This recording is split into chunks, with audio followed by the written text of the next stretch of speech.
अस्सलाम वालेकुम प्यारे दोस्तों। एक बार का वाकया है। बीबी फातिमा घर के सारे काम करके चक्की पीस रही थी और रो रही थी।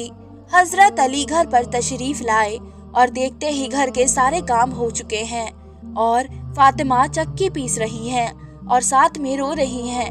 हजरत अली बीबी फातिमा से पूछने लगे, फातिमा तुम रो क्यों रही हो और ये पानी किस लिए गर्म हो रहा है और इतना सारा आटा क्यों पीस रही हो? बीबी फातिमा रो कर फरमाने लगी, ए मेरे प्यारे शौहर, आज मैंने ख्वाब देखा है। मेरे अब्बू जान किसी चीज को तलाश कर रहे हैं। मैंने उनसे पूछा, अब्बू जान किसे तलाश कर रहे हैं? तो अब्बू जान ने कहा, ए फातिमा बेटी, मैं तुझे तलाश कर रहा हूँ। बीबी फातिमा रो कर फरमाने लगी कि आज का दिन मेरा इस दुनिया में आखिरी दिन है। आज मैंने अल्लाह को प्यारे हो जाना है। हजरत अली ये बात सुनकर बहुत ही ज्यादा रोने लगे और फरमाने लगे, ए फातिमा, अभी तक तो प्यारे नबी आलम के बिछड़ने का गम हमारे सीने में ही है और तुम अपने बिछड़ने की बात कर रही हो। मैं तुम्हारी इस जुदाई को कैसे बर्दाश्त कर लूंगा? तो बीवी फातिमा फरमाने लगी, जिस तरह आपने मेरे अब्बे हुजूर की जुदाई का गम बर्दाश्त किया है, उसी तरह से आप मेरी जुदाई का गम बर्दाश्त कर लीजिएगा। हजरत अली पूछने लगे कि ये पानी क्यों गर्म कर रही हो और ये आटा क्यों गूंद रही हो?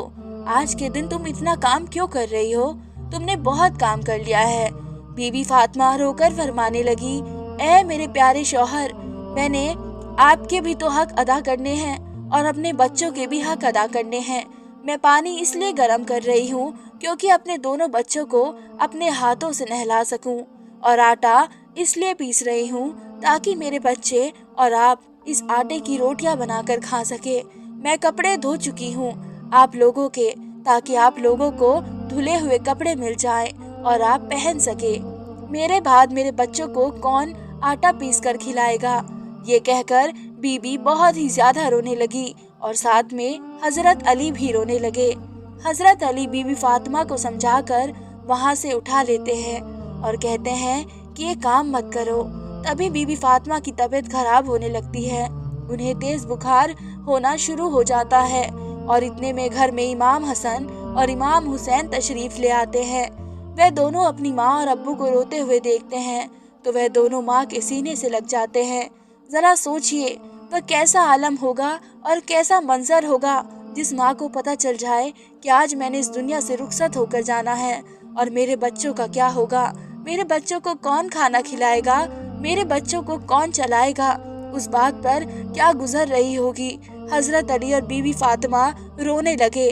उन दोनों को देखकर दोनों बच्चे भी रोने लगे और पूछने लगे, ए बाबा जान, आप क्यों रो रहे हैं? हजरत अली खामोश रहे, फिर बीवी फातिमा से पूछने लगे, अम्मी हुजूर, आप क्यों रो रही हैं? तो बीवी फातिमा ने फरमाया कि तुम दोनों अपने नाना जान की कब्र पर चले जाओ।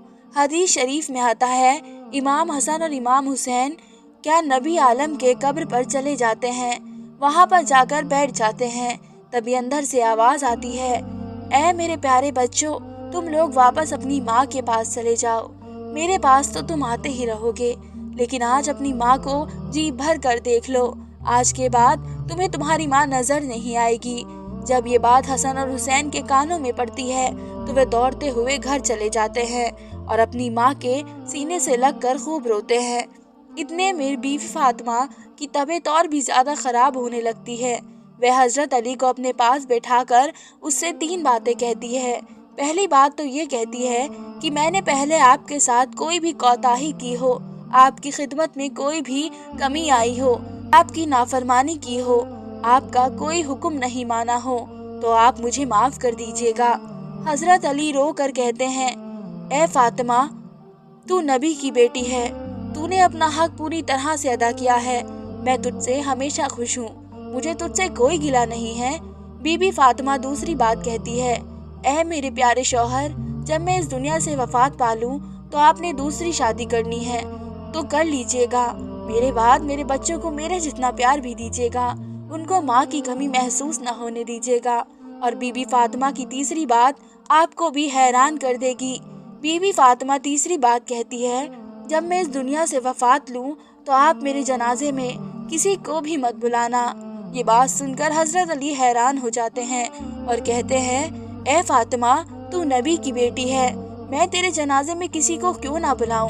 تو بی بی فاطمہ فرماتی ہے میں نے آج تک اپنے آپ کو پردے میں ہی رکھا ہے، مجھ پر کسی غیر مرد کی نظر نہیں پڑی، میں چاہتی ہوں کہ میرے مرنے کے بعد بھی مجھے کسی غیر مرد کی نظر نہ پڑے، جب شام ہو جائے اندھیرا ہو جائے آپ مجھے تب دفن کر دیجیے گا۔ یہ باتیں سن کر حضرت علی بہت رونے لگے۔ یہ الفاظ کہہ کر بی بی فاطمہ ایک الفاظ اور کہتی ہیں کہ میں نے آج روزہ رکھا تھا تو میرے ابو جان نے میرے خواب میں آ کر مجھ سے یہ کہا اے فاطمہ تو سحری کر علی کے دسترخوان پر اور افطاری کرنا میرے ساتھ۔ اپنے پیارے ابو جان کے ساتھ باتیں کر کر بی بی فاطمہ اللہ کو پیاری ہو جاتی ہے۔ بی بی فاطمہ کو کفن پہنایا جاتا ہے، بی بی فاطمہ کا جنازہ اٹھایا جاتا ہے۔ جب بی بی فاطمہ کا جنازہ اٹھایا جاتا ہے اب ایک طرف سے حضرت علی کاندھا دیتے ہیں، دوسری طرف سے حضرت امام حسن کاندھا دیتے ہیں، اور تبھی وہاں پر ایک صحابی پہنچ جاتے ہیں جن کا نام حضرت ابو صفاری ہوتا ہے۔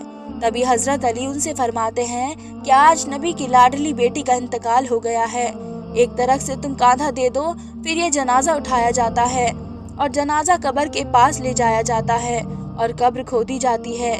حضرت علی اس قبر کو دیکھتے ہیں، حضرت علی روتے رہیں اور کبھی اپنے بچوں کی طرف دیکھتے اور کبھی اپنی بیوی کی طرف دیکھتے۔ یہ منظر دیکھتے ہی حضرت ابو صفاری بھی روتے ہیں اور قبر پہ کہتے ہیں اے قبر کیا تجھے پتا ہے کہ یہ جنازہ کس کا ہے؟ یہ محمد کی بیٹی کا جنازہ ہے، یہ علی کی بیوی کا جنازہ ہے۔ اور امام حسن اور امام حسین کہتے ہیں یہ ہماری ماں کا جنازہ ہے۔ تقدیر قبر سے آواز آتی ہے کہ میں رشتہ دار نہیں دیکھتی، میں اعمال دیکھتی ہوں۔ یہ قبر کی آواز جو آئی تھی وہ بی بی فاطمہ کے لیے نہیں تھی، کیونکہ بی بی فاطمہ تو بخشی گئی تھی، وہ جنت کی عورتوں کی سردار تھی۔ یہ آواز تو ان لوگوں کے لیے تھی جو گنہگار ہے۔ بی بی فاطمہ کو قبر میں دفنایا گیا اور حضرت علی اپنے دونوں بچوں کو سینے سے لگا کر بیٹھے روتے رہے۔ دونوں پیارے بچے بھی کافی دیر تک روتے رہے اور اپنی ماں کو یاد کرتے رہے۔ امید کرتی ہوں آپ سب کو یہ قصہ پسند آیا ہوگا۔ اللہ حافظ۔